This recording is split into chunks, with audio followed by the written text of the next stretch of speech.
ସକାଳେ ମୁଁ ଯେତେବେଳେ ବାଲେଶ୍ୱରରେ ଥିଲି ତ ସେତେବେଳେ ମୁଁ ଆପଣମାନଙ୍କୁ ଦେଖେଇଥିଲି ଯେ ଜଷ୍ଟ ହାଲକା ଟିଫିନ୍ କରିଥିଲି ତ ତାପରେ ଆଉ ଟିକେ ଭଲ ଲାଗିଲାନି ଦିନରେ ତ ଦ୍ୱିପହରେ ବି ମୁଁ କିଛି ଖାଇନଥିଲି ସନ୍ଧ୍ୟାବେଳେ ଜଷ୍ଟ ହାଲକା ଟିକେ ଟିଫିନ୍ କରିଥିଲି ତ ତେବେ ବର୍ତ୍ତମାନ ମୁଁ ଏଠିକାର ମୁଁ ଜାଣିବାକୁ ପାଇଲି ଯେ ଏଠି ଯେଉଁ ଆମର ଅଛି ଜଳେଶ୍ୱର ତ ସେଠି ଯେଉଁ ହୋଟେଲ ଶିବାନୀ ଅଛି ତ ଭଲ ବିରିୟାନୀ ପ୍ରିପାରେସନ୍ ସେମାନେ କରୁଛନ୍ତି ତ ମୁଁ ଯେହେତୁ ଦ୍ୱିପହରେ କିଛି ଖାଇନଥିଲି ତ ଚିନ୍ତା କରୁଛି କି ବିରିୟାନୀ ଖାଇକି ଟିକେ ଟେଷ୍ଟ କରିବାକୁ ପଡ଼ିବ କେମିତି କ'ଣ ଅଛି ତ ପ୍ରାୟ କିଛି ଲୋକଙ୍କୁ ପଚାରିଲି ଯେ କହିଲେ କି ନାଇଁ ଏଇଠି ବିରିୟାନୀଟା ଆପଣଙ୍କର ବହୁତ ଭଲ ହେବ ବୋଲି ଦେଖାଯାଉ ଅର୍ଡ଼ର ତ ଦେଇଛି ସେ ବିରିୟାନୀ ଆଣିବା ପାଇଁ ଯାଇଛନ୍ତି ବିରିୟାନୀ ଆଣିଲେ ଆପଣଙ୍କ ସହିତ ପୁଣି ଭେଟ ହେବ। ଦେଖନ୍ତୁ କେତେ ସୁନ୍ଦର ଭାବରେ ସେ ତାକୁ ମାନେ ବନେଇଛନ୍ତି ତ ମୁଁ ଏପର୍ଯ୍ୟନ୍ତ ଟେଷ୍ଟ କରିଲି ଟେଷ୍ଟ କଲେ ମୁଁ ଜଣେଇବି ନିଶ୍ଚିତ ଭାବରେ ତ ବିରିୟାନୀ ଅଛି ଇଏ ହାଫ୍ ବିରିୟାନୀ ଅଛି କିନ୍ତୁ ସବୁଠାରୁ ବଡ଼ କଥା ହେଲା ଯେ ମୁଁ ବି ଯେଉଁଠି ବି ଖାଇଛି ତିହିଡ଼ିର ମୁଁ କହିବିନି ଗୋଟେ ହୋଟେଲରେ ମୁଁ ଖାଇଥିଲି 2 ଦିନ ପୂର୍ବରୁ ତ ସିଏ 100 ଟଙ୍କା ନେଇଗଲେ ଯେ ହେଉଛି ହାଫ୍ ପ୍ଲେଟ୍ ଚିକେନ୍ ବିରିୟାନୀକୁ କିନ୍ତୁ ଏ ଭାଇଙ୍କର ଯେ ହୋଟେଲ କରିଛନ୍ତି ଇଏ ହାଫ୍ ଚିକେନ୍ ବିରିୟାନୀକୁ ନେଉଛନ୍ତି 80 ଟଙ୍କା ଏବଂ ଫୁଲ୍ଟାକୁ ନେଉଛନ୍ତି 130 ଟଙ୍କା ଯାହା ବହୁତ ବଢ଼ିଆ କରୁଛନ୍ତି ତ ମୁଁ ଏବେ ଖାଇବା ଆରମ୍ଭ କରିବି ଟେଷ୍ଟ କରିବି ତ ଠିକ୍ ଅଛି ମୁଁ ସେ ଭାଇ ବହୁତ ବଢ଼ିଆ କରୁଛନ୍ତି ଭାଇ ଚିକେନ୍ ବି ଅଛି 2 ପିସ୍ ଚିକେନ୍ ଦେଇଛନ୍ତି ଦହି ଦେଇଛନ୍ତି ଆଉ ଇଏ ଆମର ସୁପ୍ ବି ଦେଇଛନ୍ତି ଲେମ୍ବୁ ଅଛି ପିଆଜ ଅଛି ତ ବହୁତ ବଢ଼ିଆ କରୁଛନ୍ତି ତ ଟେଷ୍ଟ ବି ବହୁତ ଭଲ ଅଛି ତ ମୁଁ ଯାହା ଶୁଣିଥିଲି ଯେ ମାର୍କେଟରେ ଯେ ଶିବାନୀ ହୋଟେଲରେ ବହୁତ ଭଲ ବିରିୟାନୀ ଦିଆଯାଏ ବୋଲି ତ ବର୍ତ୍ତମାନ ମୁଁ ଖାଉଛି ତା ଟେଷ୍ଟ କରୁଛି ତ ବହୁତ ବଢ଼ିଆ ଲାଗୁଛି ତେବେ ଆପଣମାନେ ଯେବେ ବି ଜଳେଶ୍ୱର ଆସନ୍ତୁ ତ ଶିବାନୀ ହୋଟେଲରେ ଆସି ବିରିୟାନୀ ଖାଆନ୍ତୁ ନିଶ୍ଚିତ ଭାବରେ ଆପଣଙ୍କୁ ଭଲ ଲାଗିବ ଏବଂ ଖୁସି ହେଇକି ଯିବେ ଏଠି ଯେଉଁ ଅଛନ୍ତି ଆମର ଭାଇମାନେ ଯେଉଁମାନେ ଅଛନ୍ତି ଯେଉଁମାନେ ସାହାଯ୍ୟ ସହଯୋଗ କରୁଛନ୍ତି ସେମାନଙ୍କର ବ୍ୟବହାର ମଧ୍ୟ ବହୁତ ଭଲ ଅଛି ତ ଯେବେ ବି ଆପଣ ଆସୁଛନ୍ତି ଜଳେଶ୍ୱର ହୋଟେଲ ତ ନିଶ୍ଚିତ ସେଟାକି ଆସନ୍ତୁ ଏବଂ ଏହାର ମଜା ମଧ୍ୟ ନିଅନ୍ତୁ।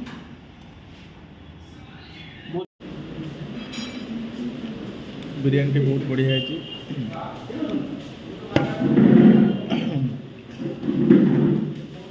ଟେଷ୍ଟ ଭଲ ଅଛି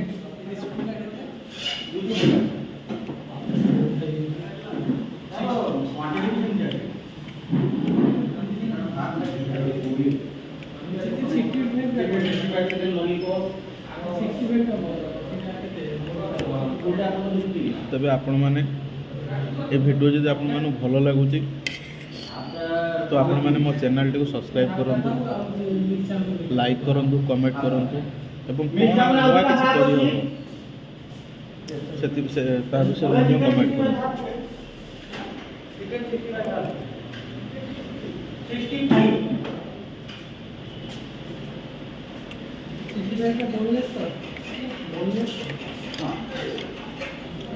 କାଲି ସକାଳେ ଯିବାର ଅଛି ଦୀଘାର ନୂଆ କ'ଣ ଅଛି ସେଇଟା ହିଁ ଆପଣମାନଙ୍କୁ ମୁଁ ଦେଖିବାକୁ ଚାହୁଁଛି ଯେ ନୂଆ କ'ଣ ଅଛି ଯାହା ତ ଅଛି ଆପଣମାନେ ଦେଖିଛନ୍ତି ନାହିଁ ନୂଆ କ'ଣ ଅଛି ଯେଉଁଟା ନୂଆ ଜିନିଷ ସେଇଟା ମୁଁ ଆପଣମାନଙ୍କୁ ଦେଖେଇବି।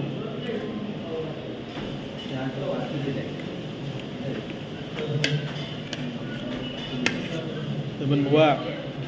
ଏକ ଚିନ୍ତାଧାରା ନେଇ এই ୟୁଟ୍ୟୁବ୍ ଚ୍ୟାନେଲ୍ଟି ମୁଁ ଖୋଲିଛି ଯଦି ଆପଣଙ୍କୁ ଭଲ ଲାଗିବ ଏମିତି ନୂଆ ନୂଆ ଭିଡ଼ିଓ ଦେଖିବେ ତ ଆପଣମାନେ ଏମିତି ଯଦି ସବସ୍କ୍ରାଇବ୍ ଲାଇକ୍ ମଧ୍ୟ କରିଚାଲିବେ ମୁଁ ଦେଖୁଥିଲି ଆଜି ବହୁତ ଲୋକ ଭଲ ପାଆନ୍ତି ଯେଉଁମାନେ ସେମାନେ ଆଜି ସବସ୍କ୍ରାଇବ୍ କରୁଛନ୍ତି ଲାଇକ୍ କରୁଛନ୍ତି କମେଣ୍ଟ ମଧ୍ୟ କରୁଛନ୍ତି ତ ଆପଣମାନଙ୍କର ଏମିତି ଭଲ ପାଇବା ରହିଲେ ଆଜି ଓଡ଼ିଶା ଭିତରେ ଅଛି ବା ବେଙ୍ଗଲକୁ ଯିବି କି ଯାଇକି ଆପଣମାନଙ୍କୁ ଦେଖାଉଛି ହେଲା ଆଗାମୀ ଦିନରେ ଓଡ଼ିଶା ବାହାରକୁ ମଧ୍ୟ ଯିବି ଯଦି ଆହୁରି ଭଲ ପାଇବା ରହିବ ଭାରତ ବାହାରକୁ ମଧ୍ୟ ଯାଇ ତ ଭାରତର ସଂସ୍କୃତି ମାନେ ବିଭିନ୍ନ ଜାଗାର ସଂସ୍କୃତି ପରମ୍ପରା ଖାଦ୍ୟ ପାନୀୟର ଚଳଣି सबकि आपण मानक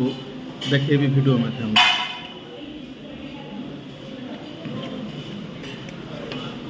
तबे आपण मैंने एमती साहाय्य सहयोग करथांतु चैनल को लाइक करंतु कमेंट करंतु सब्सक्राइब करंतु धन्यवाद। तो जो शिवानी होटेल मु खाऊले बिरियानी आपण मैंने तो देखुले तो से होटेल बर्तमान जी अच्छा मालिक अच्छा आज्ञा कौन कहे होटेल केवे गले केमी लोक मानकर मुझे बजार सारा पचारि आसली जे कौटी भल बिरियानी मिल तो कहले शिवानी होटेल मिल तो कौन कहे केमती कौन प्रिपेरेसन कौन किस कहे केवे आरंभ कले एबे तो यहाँ 30 वर्ष हो गलानी बेपार तो चलती कस्टमर भल पाइबा अच्छी आगू चलती आमर गोटे जलेश्वर महोत्सव मेला होची से मेला भी आम रेस्टोरेंट रही आमर आउ गोटे रेस्टोरेंट अच्छी लक्ष्मणनाथ टोल गेट पाखे सेटा शिवानी 2 एटा शिवानी 1 तो लोक मैंने कौन कह कस्टमर लोक मानकर तो भल पाइबा अच्छी रेस्टोरेंट प्रति कहीं लोक मैंने यहाँ खाइबा शिखिंट कहवा कथा जे आगे चाउमिन को स्त्री लोक मैंने केंचुआ बोली कहते आज तो पूरा फैशन हो गलानी तेणु आजकल रेस्टोरेंट माने तो पूरा टोटाल फैशन उपर चलती आज झील जो आगे आगे रेस्टोरेंट आगे पहुँचती तेणु कस्टमर भल पाइबा चली रेस्टोरेंट भी आग को बढ़ी चली तबे शुणुले जे होटेल मालिक अच्छा कहते तो लोकंर बहुत भल पाइबा अच्छी मुझे खाइली बहुत टेस्ट है जब भी आपण मैंने केवे भी आसुंच जलेश्वर तो शिवानी होटेल को निश्चित आसतु और बिरियानी खाई जाऊँ आ सबुठार बड़ कथा है मुझे भी बिरियानी खाई तो 100 टंका तौक कौटी भी ना तो हाफटा तो हाफटा रोच 80 टंका और फुलटा रोच 130 टंका तो मुझे एकुटिया खाइली तो मुझे हाफटे खाइली तो आपण मैंने आसिले फुलटे खाऊ पूरा भरपूर मजा नि धन्यवाद।